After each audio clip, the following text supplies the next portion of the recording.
উপদেষ্টা, আপনি 90 দিনের কিসের ভুগিচুগি বুঝেন? আপনার ক্ষমতা আছে কয়দিন? আপনি তো থাকবেন আর এক মাস, আপনি 90 দিনে কেমনে কথা বলেন? আমাদের এমন ক্রাইসিস, আমার ভাই কবরে শুয়ে আছে আর আমাকে চিন্তা করতে হচ্ছে যাতে এই সরকারের কোনোভাবে কোনো ধরনের অস্থিতিশীল কোনো পরিস্থিতির মধ্যে পড়তে না হয়। আমার কিসের এত ঠেকা পড়ছে যে এই সরকার আমারে বাঁচায় রাখতে হবে যখন আমার ভাই কবরে? আমার কিসের এত ঠেকা পড়ছে যে কোথায় কি স্যাবোটেজ হবে সেটার দায় সরকার নিবে না বলে আমাকে জনগণকে শান্ত রাখতে হবে? জনগণ তো আমাদেরকে ভুল বুঝতেছে। আপনারা কেউ তো আমাদের চেয়ে বেশি উসমান ভাইকে ভালোবাসেন। আমরা গত 1 বছর ধরে এই মানুষটা, আপনারা যেই মানুষটাকে গত 1 সপ্তাহ যাবত চিনেন, যার জীবনে জেনে আপনারা এতখানি ব্যথিত যে এখন 11 দিন হয়ে যাওয়ার পরেও আপনারা রাজপথ ছাড়তে পারতেছেন না। উসমান হাদির এই যে 10-11 জনের যে কোর টিম, তার যে ইনকিলাব মঞ্চ, তাদের ভালোবাসা আপনাদের চেয়ে বেশি না? এই মানুষগুলো এখনো পর্যন্ত সরকারকে সব ধরনের সহায়তা করে যাচ্ছে এই এক শর্তে, যাতে যে উদ্দেশ্যে উসমান হাদিকে হত্যা করা হয়েছে দেশকে অস্থিতিশীল করার জন্য, যে আওয়ামী দূষণরা ভারতে বসে দেশকে অস্থিতিশীল করার যে ষড়যন্ত্র করছে সেটা যাতে সফল না হয় সেটা আমরা হতে দিচ্ছি না। মানে এই না যে আমাদের কোনো ঠেকা আছে এই সরকারকে সরকারে এখনো বসে রাখবো আমরা, এই সব কথা চিন্তা করে। আমাদের বার্তা খুবই স্পষ্ট। আমরা এই যে বলি পদত্যাগ চাই, নামাবো, এসব আমরা শুধুমাত্র বলার জন্য বলি না। আমরা এখনো পর্যন্ত আপনাদেরকে সুযোগ দিচ্ছি শুধুমাত্র এই চিন্তা করে যাতে দেশ অস্থিতিশীল না হয়, নির্বাচন না হয়। যদি আমার ভাইয়ের বিচার হয়, আমার কিসের থেকে এই সরকারকে এখনো ক্ষমতায় রাখার? যে এই সরকার বিচার করতে পারে না সে নির্বাচন করবে, এটা কিসের বিশ্বাস? আর আইন উপদেষ্টা, আপনি 90 দিনের কিসের ভুগিচুগি বুঝেন? আপনার ক্ষমতা আছে কয়দিন? আপনি তো থাকবেন আর এক মাস, আপনি 90 দিনে কেমনে কথা বলেন? আপনাকে 1 মাসের মধ্যে বিচার কার্য সম্পন্ন করতে হবে।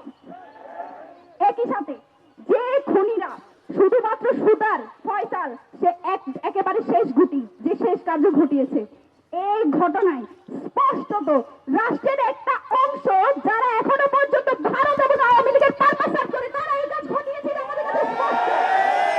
তাদেরকে যত দ্রুত সম্ভব, এই যে মিলিটারি ইন্টেলিজেন্স, তাদের কাছে সব তথ্য ছিল আমার ভাইকে কারা খুন করবে, তারা কিভাবে ছাড়া পেয়েছে, তারা যে ইনকিলাব কালচারাল সেন্টারে আসছে, সব তথ্য তাদের কাছে ছিল। তারপরে তারা এই কাণ্ড ঘটতে দিয়েছে।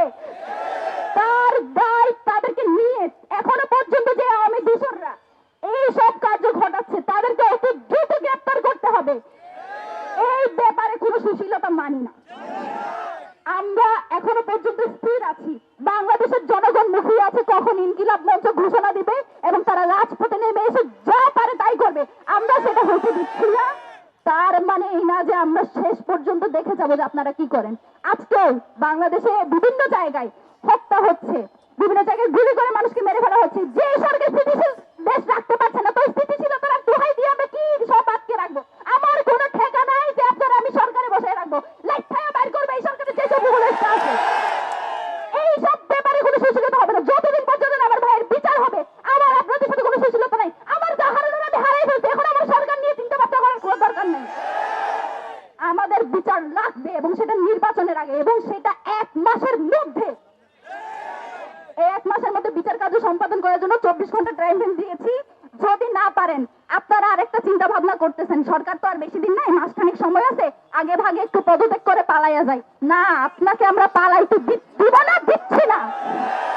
কোনোভাবে যদি ভাবেন যে আস্তে করে পালাইয়া যাবেন, এটা হবে না। আপনি যাবেন, যাওয়ার আগে বলে যাইতে হবে যে এখানে কে আপনাকে কাজ করতে দেয় নাই, কার কারণে কাজ করতে পারে নাই, কার সাথে লিয়াজু করে আপনি এসব কাজ করতে দিয়েছেন। এটা আমাদের স্পষ্ট দাবি। ইনকিলাব মঞ্চ আগামী, আমরা এখন থেকে আমাদের লাগাতার কর্মসূচি থাকবে যতদিন পর্যন্ত না সব পুরো সিন্ডিকেট, বারবার বলছি, শুধুমাত্র ফয়সাল সুদার একমাত্র না, তাকে কোনো বন্দুকযুদ্ধের মাধ্যমে দেখতে চাই না, সে বিদেশে থাকলে দেশে আনতে হবে। এবং বারবার বলছি, পুরো সিন্ডিকেট মাথা থেকে শুরু করে শেষ পর্যন্ত যে যা আছে প্রত্যেককে আইনের আওতায় আনতে হবে।